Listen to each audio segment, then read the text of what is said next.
বাজার থেকে জলপাই শেষ হওয়ার আগে আপনারা চাইলে এই মজাদার টক ঝাল মিষ্টি জলপাই আচারটি তৈরি করে রাখতে পারেন। আর কোনো ধরনের রোদ দেওয়ার ঝামেলা ছাড়াই আপনারা সারা বছর জুড়ে এই জলপাই আচারটি সংরক্ষণ করে রেখে খেতে পারবেন।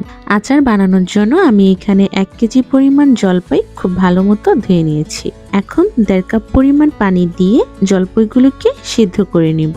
যখন দেখবেন জলপাইগুলো মাঝখান বরাবর একটু ফেটে ফেটে গিয়েছে, তখন বুঝতে হবে জলপাইগুলো সিদ্ধ হয়ে গেছে। তো এখন জলপাইগুলোকে আমি নামিয়ে নিচ্ছি। আর আচার তৈরি করার জন্য আমি একটি স্পেশাল মশলা তৈরি করে নিচ্ছি। তো এর জন্য আমি 5-6টার মতো শুকনো মরিচ, 2 চা চামচ পরিমাণ পাঁচফোড়ন, 2 চা চামচ পরিমাণ আস্ত জিরা, 2 চা চামচ পরিমাণ আস্ত ধনিয়া, 1 চা চামচ পরিমাণ মৌরি। এখন এই সবগুলো শুকনো মশলা 2 মিনিট সময় নিয়ে একটু ভেজে নিচ্ছি। ভেজে নেওয়া হয়ে গেলে আমি শিলপাটায় বেটে নেব।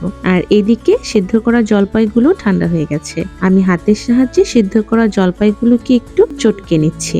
আর আমার মশলাটাও রেডি হয়ে গেছে। এখন আচার তৈরি করে নেওয়ার পালা। চুলায় একটি প্যান বসিয়ে দিয়ে দিচ্ছি 1/2 কাপ পরিমাণে সরিষার তেল। তেলটা একটু গরম হয়ে আসলে দিয়ে দিচ্ছি সিদ্ধ করা জলপাই। তেলের সাথে সিদ্ধ করা জলপাইটাকে একটু নেড়েচেড়ে ভেজে নিচ্ছি। 2 মিনিট জাল করে নেওয়ার পর আমি এখানে দিয়ে দিচ্ছি 1.5 কাপ পরিমাণ আখের গুড়। আপনারা চাইলে এখানে চিনিটাও ব্যবহার করতে পারেন, তবে গুড় দিলে আচারের টেস্ট অনেক বেশি বেড়ে যায়। এখন আচারের যে মশলাটা তৈরি করে রেখেছিলাম তার অর্ধেকটা দিয়ে দিচ্ছি। আর দিয়ে দিব 1 চা চামচ পরিমাণ শুকনো মরিচের গুঁড়া। যদি আপনারা একটু ঝাল কম খান, সেক্ষেত্রে এই শুকনো মরিচের গুঁড়াটা স্কিপ করতে পারেন।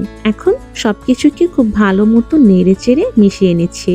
আর এই জলপাইয়ের টক ঝাল মিষ্টি আচারটা আপনাকে অনবরত নেড়ে চেড়ে তৈরি করে নিতে হবে, তা না হলে তলানিতে লেগে যাওয়ার সম্ভাবনা আছে। তো চেষ্টা করবেন অনবরত নেড়ে চেড়ে আচারটাকে তৈরি করে নিতে। জলপাইয়ের টক ঝাল মিষ্টি আচারটা প্রায় অর্ধেকেরও বেশি হয়ে যাওয়ার পর আমি এখানে বাকি যে মশলাটা রেখেছিলাম সেটা অ্যাড করে দিচ্ছি। আর দিয়ে দিচ্ছি 2 চা চামচ পরিমাণ চিলি ফ্লেক্স।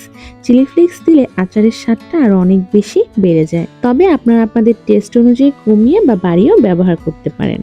এখন আচারের সাথে মশলাগুলোকে নেড়েচেড়ে খুব ভালো মতো মিশিয়ে নিচ্ছি। নামানোর কিছুক্ষণ আগে আমি এখানে 1 চা চামচ পরিমাণ বিট লবণ দিয়ে দিচ্ছি।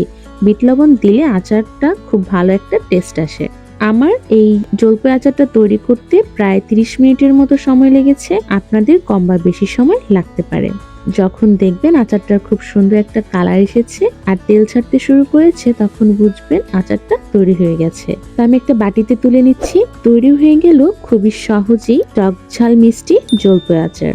আচারটা ঠান্ডা করে যে কোনো ধরনের এয়ারটাইট জারের মধ্যে রেখে সারা বছর জুড়ে সংরক্ষণ করে আপনারা এই টক ঝাল মিষ্টি আচারটা খেতে পারেন।